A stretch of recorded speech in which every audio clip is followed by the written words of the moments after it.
This is the Capitol Rundown. We have been ripped off for so many years with these policies that are out of balance, and they favor, places like China. Because the work now begins.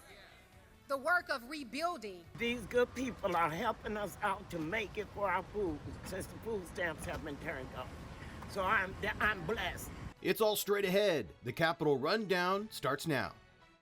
Thanks for joining us. I'm Jorma Duran, and as always, a lot is happening in Michigan politics from Lansing to Washington, D.C., so let's get started. The current federal government shutdown is now a record breaker for America as the longest in the nation's history. And this past week, people in Michigan who rely on federal funds for food faced an uncertain future. In October, a federal judge ordered the White House to use available emergency funds to keep benefits going for the Supplemental Nutrition Assistance Program, also known as SNAP. But President Donald Trump said on Tuesday that he would only send out SNAP benefits if, quote, radical left Democrats open up the government. Then, White House spokesperson Karoline Leavitt walked that back, saying the president was really talking about future SNAP payments. In any case, Michiganders who rely on those benefits are now worried, and in many places across Michigan, like at the Lighthouse organization in Pontiac, volunteers have been working on ways to feed the community. These good people are helping us out to make it for our food since the food stamps have been turned off. So I'm blessed. Hopefully this will be very short term. The courts have ruled. We would hope that the administration would follow the law and follow the court orders to release these fundings. But there's still going to be, right now, a gap of perhaps a few days. And a few days can be a world of difference to a family who's struggling to make ends meet. Senator Peters wasn't the only member of Michigan's congressional delegation to speak up on SNAP. We believe this is shameless, cruel, and as Democrats, we're not going to stand here while Trump cuts health care costs for millions of Americans or increases the costs and takes food out of the mouths of tens of millions. While Republicans continue to refuse to open the government, and in the face of the administration's cruel actions, we are here because we must prevent 42 million Americans from going hungry. Congresswoman Dingell and Democratic Congressman Jim McGovern of Massachusetts tried to introduce a bill to restore SNAP funding during a House session on Tuesday, but Speaker North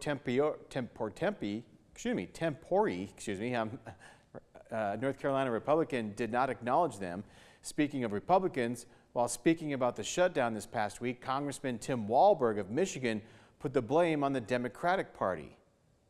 In my home state of Michigan, we're losing more than $360 million in economic activity every week, week upon week. That means every week workers, job creators, and communities lose out on chances to thrive as families struggle to put food on the table. But Democrats don't seem to mind. Almost 1.5 million people rely on SNAP in Michigan. That's about 13% of all households in the state. Meanwhile, members of the Protect My Care Coalition are again urging Congress to protect affordable health coverage for Michigan families. Members held a media roundtable Tuesday to highlight what's at stake for Michigan families if Congress fails to renew the Enhanced Advanced Premium Tax Credits, which have made Affordable Care Act marketplace coverage affordable for thousands of Michiganders.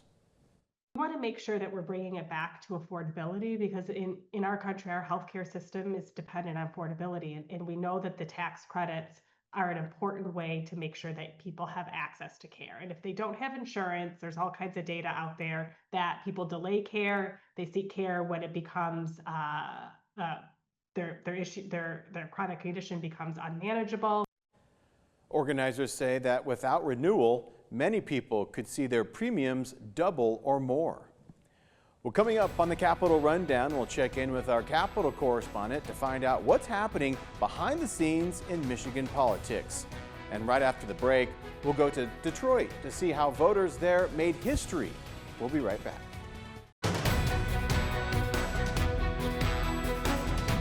Welcome back. In Detroit on Tuesday, City Council President Mary Sheffield won the mayoral election, becoming the first woman to be elected to that position. According to unofficial results, Mayor-elect Sheffield defeated Reverend Solomon Kinlock by about 54,000 votes. During her victory speech Tuesday night, Sheffield told the crowd that they would celebrate their monumental victory and then get to work and partner with community leaders to improve the lives of Detroit's residents. Because the work now begins. The work of rebuilding our neighborhoods, creating great jobs, lifting every Detroiter out of poverty, attracting and retaining our young people in this city, and reclaiming Detroit as its rightful place among the world's greatest cities. Current Mayor Mike Duggan, a Democrat, didn't run for another term since he's now campaigning as an independent to be Michigan's next governor. He endorsed Sheffield when she won the primary. The Detroit mayoral race is nonpartisan. And speaking of Michigan politics, the Rundown's Kirk Montgomery just talked to our Capitol correspondent Tim Skubic about election night and much more. It's time to get updated on Michigan politics, and you know there is nobody better than our own Tim Skubic. Tim, so the Democratic Party won pretty big on Tuesday in other states. What does that kind of mini blue wave mean for the governor and Senate races in Michigan next year, if anything? Yeah, good question, Kurt. The answer is we don't know, but we do have a suspicion. What happened on Tuesday, according to the Democrats, is that there was a six-state referendum on Donald Trump and his policies, and guess what? They say Donald Trump lost because the Democrats did produce somewhat of a blue wave, picked up some governorships and some legislative seats, and they think that basically Mr. Trump was his own worst enemy.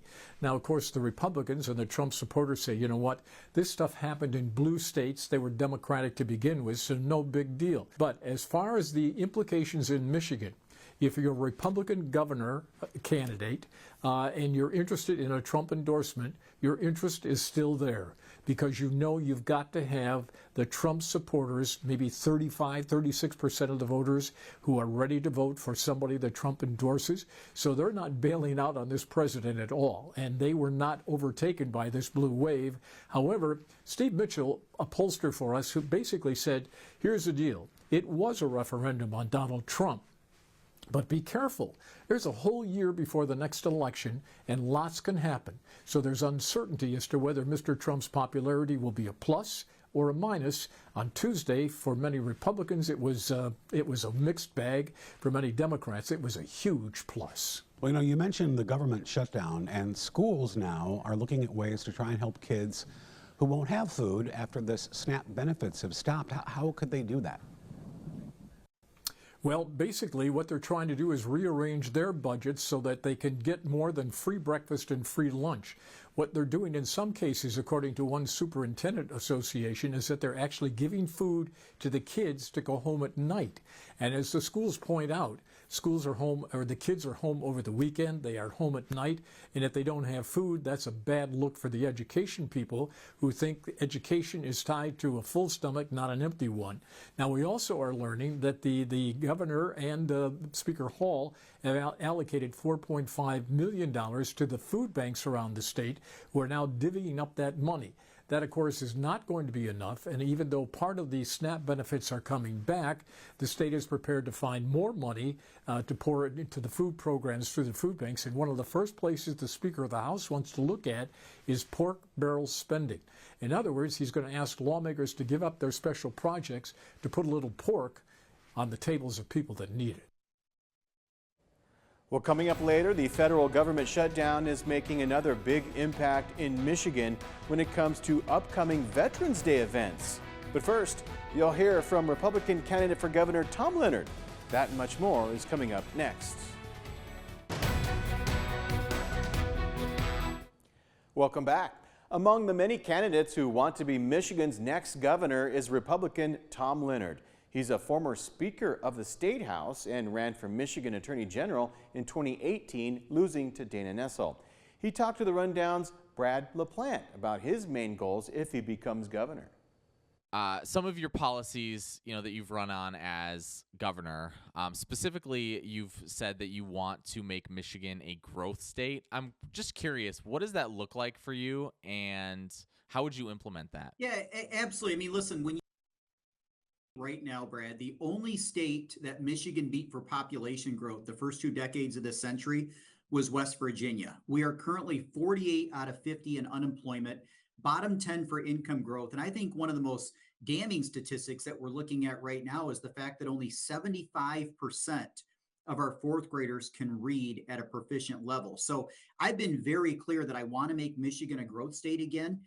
Where do we start? There are several things that we need to do. First and foremost, we need to make Michigan a right to work state again. When you look at 9 of the top 10 growth states in this country, 9 of the 10 are right to work. Number 2, our plan calls for a phase out, a 5-year phase out of the state income tax.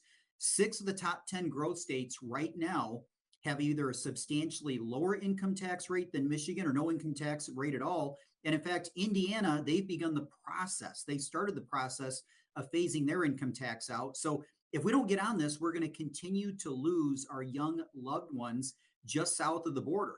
And last, and I've made this one of my top priorities. I had a reporter a couple weeks ago ask me, if there's one thing that we can accomplish when I'm the state's next governor, what would I want it to be? And that is addressing this 3rd grade reading crisis that we have. Again, 75% of our fourth graders cannot read at a proficient level. That is a crisis. As a former prosecutor, I can tell you this. If a child cannot read and they have to drop out of school, you've created a pipeline to a welfare check or a prison cell. We've got to address this crisis. Companies aren't going to want to move here, and they're not going to want to expand here if they know we're going to have an illiterate working base 10 to 15 years from now. We've got to address that crisis. Well, coming up after the break, we'll have more from our conversation with Tom Leonard, including his thoughts on the recently passed state budget. The Capitol Rundown will be right back.